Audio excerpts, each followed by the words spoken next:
All right, we are recording, so thanks for joining today. I am the PDIS manager, or sorry, my name is Elaine Vasquez. I use she, her pronouns, and I am the PDIS manager with the Colorado Department of Early Childhood. And then I've been here today helping out with the webinar. Hi, everyone. My name is Ben. I use he, him pronouns, and I work with the PDIS, and I'm here to answer any questions and hope we know. Yeah, so we'll be paused for questions a couple times throughout, but then we'll also be responding to questions in the chat. And so we can go ahead and get started. So the point of today is to talk about the new functionality in the PDIS that allows for directors and workforce managers to add work experience for their staff. So just to put this in context, what the current process is that historic process, a director will write a letter and write, the start date, how many children the staff works with, and then the total number of hours, print it out, sign it, give it to the staff member. The staff member will then upload it to their application within the PDIS or keep it on a file at a center for someone from the department to review and approve. So this process is still fully at play and works the exact same as it has been. And today we're going to talk about a new, an additional way for people to get work experience added directly into the PDIS instead of going through all of those steps. So to get this started, the first thing that you need is to have director or workforce manager roles and permissions. So if you believe you should have one of these roles, then you should see in your PDIS a My Employees section in the right-hand menu. If you don't see that, that means you probably need to get these permissions. And so we have a how-to guide that can show you how to do that, or you can reach out to the help desk. But we will share that afterwards. So what you would do is once you have these permissions, you go to the My Employees section in the PDIS, you select the program that you work for, and then you'll see a new column on the right that says Add Employee Experience. And I'm going to do a demo to show everyone how this works. But before we get into the demo, I want to talk a little bit about some of the technical restrictions that are in place. So I'm sure everyone is aware that CDEC regularly has to decline experience letters because they don't contain the right information or it's not presented in the correct way. And so in order to account for these licensing, and these are some regulations put in place by licensing to make sure that we are getting all of the information we need about different staff members. And so in order to account for these licensing requirements in this new functionality, you will see there's some error message or limitations built in to make sure that all of the data that we get in through this process we can fully use. And I'll walk through that in the demo. The other main restriction here is that experience cannot be added that overlaps with existing experience for the same employer. So what this means is that if someone has worked at a program for 4 years and they have an experience letter that's submitted and accepted for the first 3 years of their experience, when their director or workforce manager goes in to add experience for that individual, they won't be able to add in all 4 years of experience. They'll only be able to add in experience from when that experience letter ended to present date. So it would just be the one most recent year rather than all 4 years. And again, I'll make a point to show this in the demo, but that's just within one employer. If someone is working at multiple programs or centers, they are able to have overlapping experience records at across centers, but not within one program. All right, so now I will get into the demo. And I realize I haven't logged in, so apologies. But when you log into the PDIS, you should see, if you have the right permissions, you'll see on this right-hand menu, My Employees. Then you select the program, and you'll see all of your staff show up here. I'm going to add experience in for myself. Actually, I'm not going to, well, so what you'll do is you click add employee experience for whichever employee you want to add experience for. And then this window will pop up. So the first thing you'll see in this window is employment dates. And so this shows the person's hire date. And then if they have an end date, it will show up here as well. If they don't have an end date, you won't see anything. And this is meant to kind of provide context and place you give an idea of, for the experience you're entering, how long has that individual been at your center. This next part is the dates of verified experience. So it could be that you want to put in experience for the entire time your staff member has been at your program. So you would set the beginning of additional verified experience date to be the same as the hire date. And then the end of additional verified experience would either be the employee's end date, or you could make it today's date, for instance. That is not today, sorry.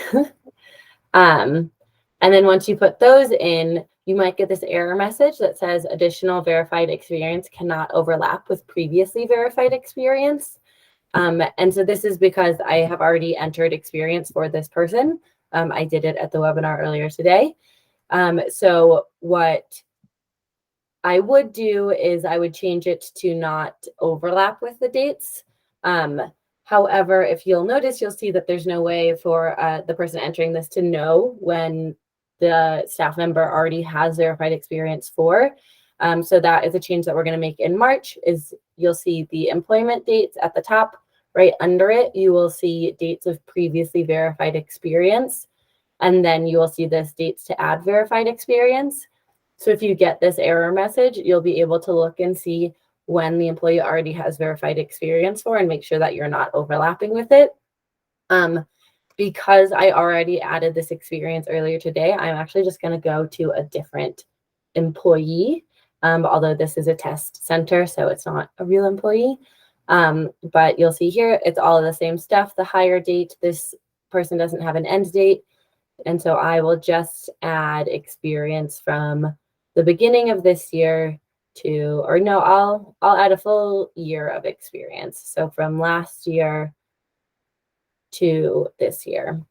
And you'll see that the error message does not come up.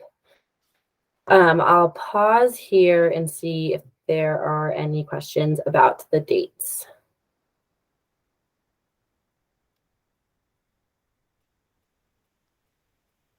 All right, so we can keep going. So the next piece here is how many children does staff work with?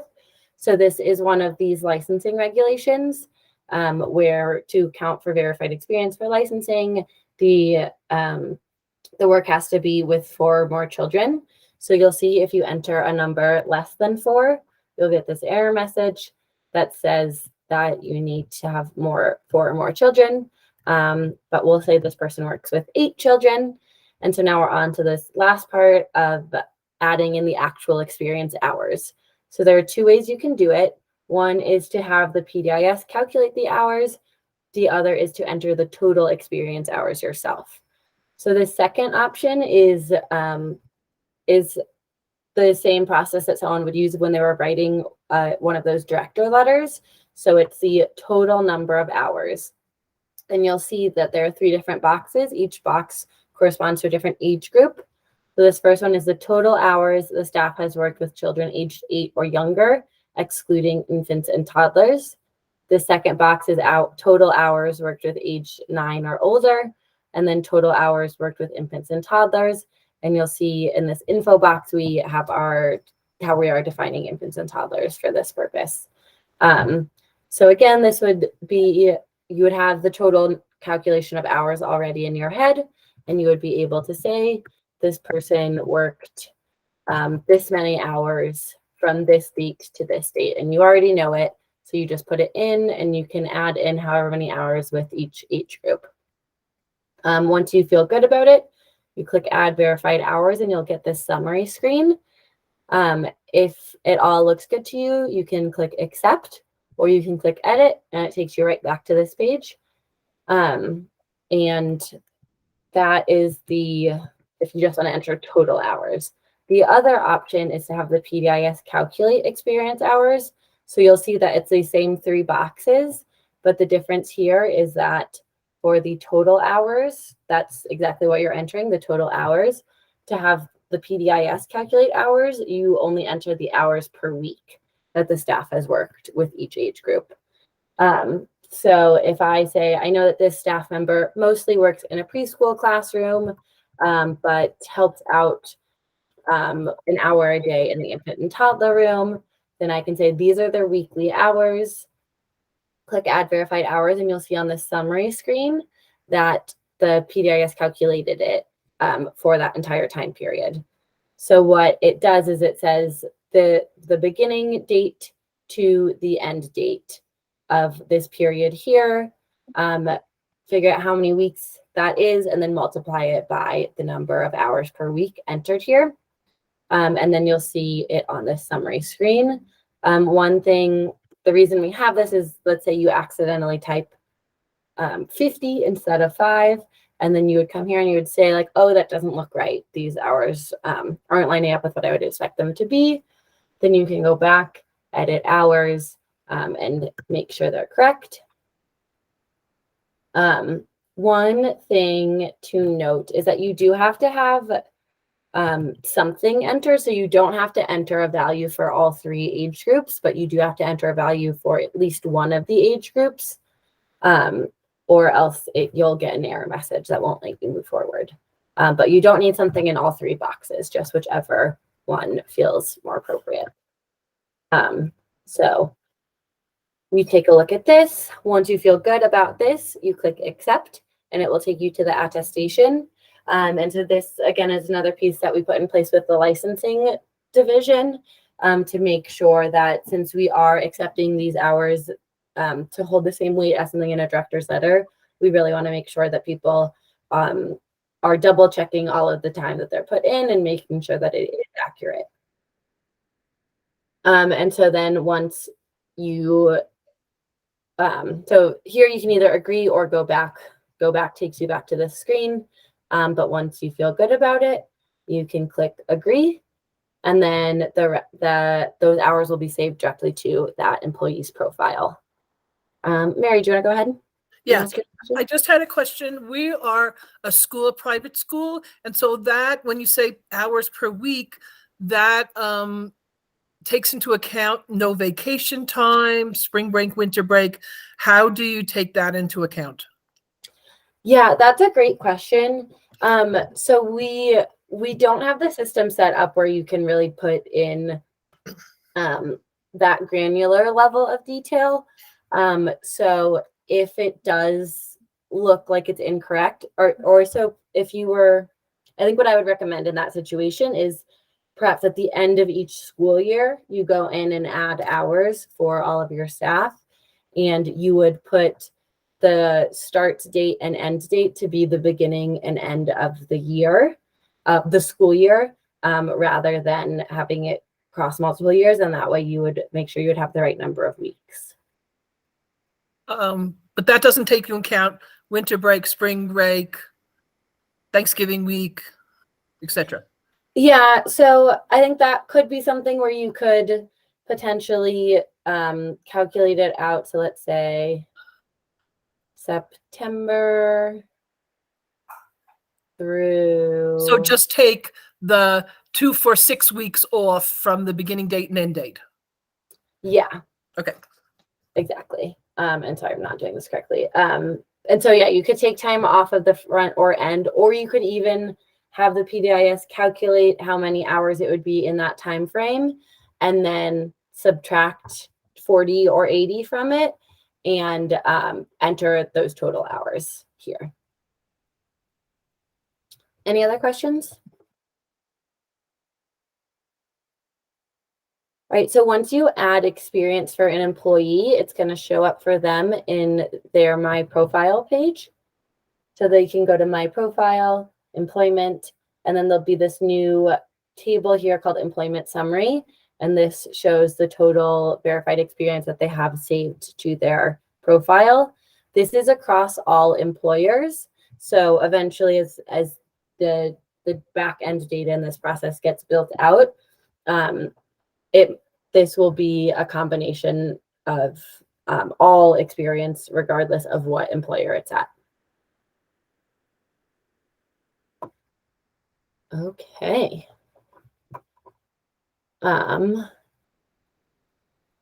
So we do have some new features coming in March.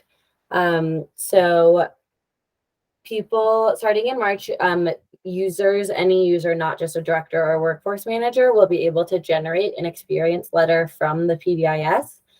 So we know that there are other processes that do need that physical experience letter. And so we still want that to be an option. So if anyone has experience that is saved to their PDIS profile, they'll be able to generate that letter directly from their PDIS. That gives them credit for all of the hours that are saved to their profile. The other piece is an experience summary. So an experience letter is going to be specific to just one employer. An experience summary is going to show across all employments how many hours does each individual have with each age group at each employment. The third piece that's coming is that verified experience is going to be automatically populated into any application that is submitted through the PDIS. So if someone is applying for their early childhood professional credential, director qualifications, whatever it may be, any experience that they have saved to their profile will automatically count towards their credential or qualification. At this point, because the feature is so new, it likely isn't going to have that much of an impact. People will still need to upload those director letters for any historic experience in places they're no longer employed in. But moving forward, so once someone submits a letter and it's accepted and reviewed for their ECPC, that experience is going to get saved to their profile rather than saved just to their application, which might be too technical, but that's kind of how it's set up on the back end. So we're changing how it's set up so that once a director letter is accepted by the department, it gets saved to that individual's profile, and they'll be able to automatically use that experience for other applications going forward, rather than needing to upload the same letter every time. Any questions on this part? I just have one question, and probably I know the answer, but I want to say it out loud anyway. If someone moves in state and has experience out of state, it doesn't qualify at all for Colorado? Is that correct? I think it depends on what their experience letter contains. And we actually have Brenda here who knows the answer to this. So I'm going to pass that over to her. So Gloria, we do take out of state experience. We also take some foreign experience. It just needs the same information as in-state letters in those out-of-state and out-of-country letters. Okay. And I just say that because we're doing a lot of work with, we're not a child care provider, we're an intermediary, and we're doing a lot of work with immigrants and refugees that I've had to deal with this more than once. That's why I'm trying to get more information. Yeah, no, that's a great question. Yeah.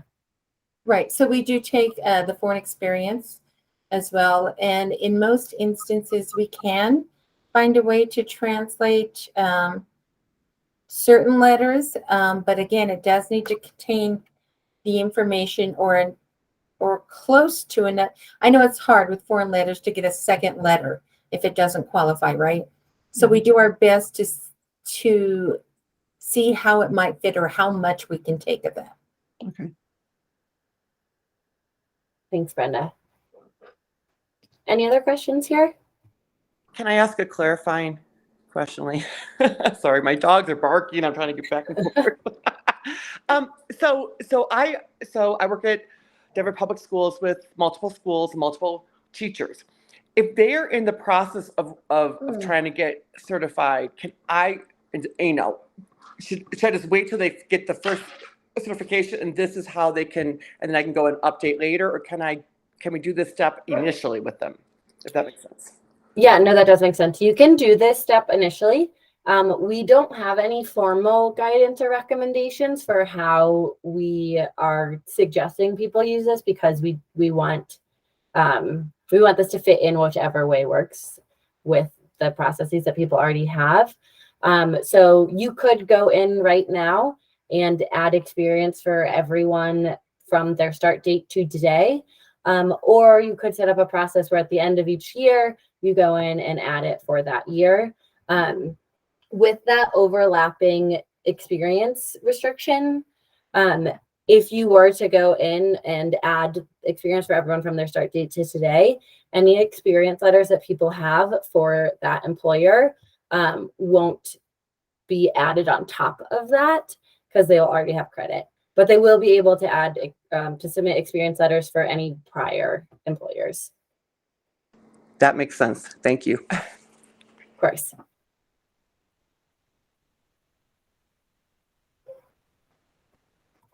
All right. So just a little more information to share with you guys. So we're going to share out this presentation as well as these slides. And then we do also have a how-to guide that walks through step by step how to add employee experience for different employees. So we'll share that out as well, along with the how-to guide for requesting the advanced user roles in case someone needs director or workforce manager permissions. And then some other things that we just want to share with you all. We have officially launched our help desk chatbot. This is him. His name is PD. And so you'll see if you are on the PDIS, so I got to get the right tab, down here in this bottom right corner, there's a little window to chat with PD. And so you can just click on it, and he has a few different prompts that you can select from. And we tried to line these up with what the most common questions that come through the help desk are. So if you need help with login or password resets, updating profiles, whatnot, you can just click it, and then he'll provide different information and walk you through that. Or I don't know actually if this is going to work right in the middle, but you can also, I also typed that wrong. So sorry, I did this wrong, but if you do want to chat with PD, you can select from one of the those options in the front menu, or you can type a question in or a keyword. And if he has information on that, like the early childhood professional credential, then they'll kind of walk you through how to find the different resources. So we are hoping that having PD is going to help folks get the support they need faster for some of those quicker questions that people have. The other piece that we have coming is some user experience and user interface redesigns. We've heard the feedback that the PDIS can be confusing, and so we want to make it easier for folks to use the PDIS and get the resources that they need from it. So we have two pieces here. The first is a survey that for just anyone to provide feedback, and you will also see this if you go to your homepage on the PDIS. There is a little message right here to share your feedback, so you can get the survey clicking this link. Or the other piece that we're doing is we're going to conduct a few user interviews to get some more in-depth information and feedback from folks. So if you're interested in doing one of those interviews, you can click this link here and share your interest. We're going to try to talk to as many people as we can, but it depends on how much interest is, if we'll be able to talk to everyone. But we would love to hear feedback. And that is all I have for you today. So what other questions do people have?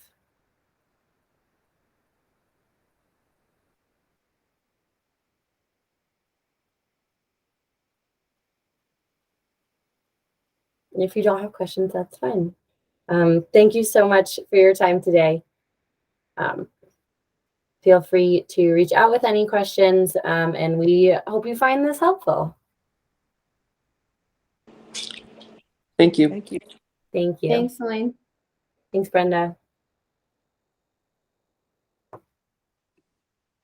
Thank you. Thank Thank you. you. Excuse me, I'm sorry. Okay. Oh, wait, sorry.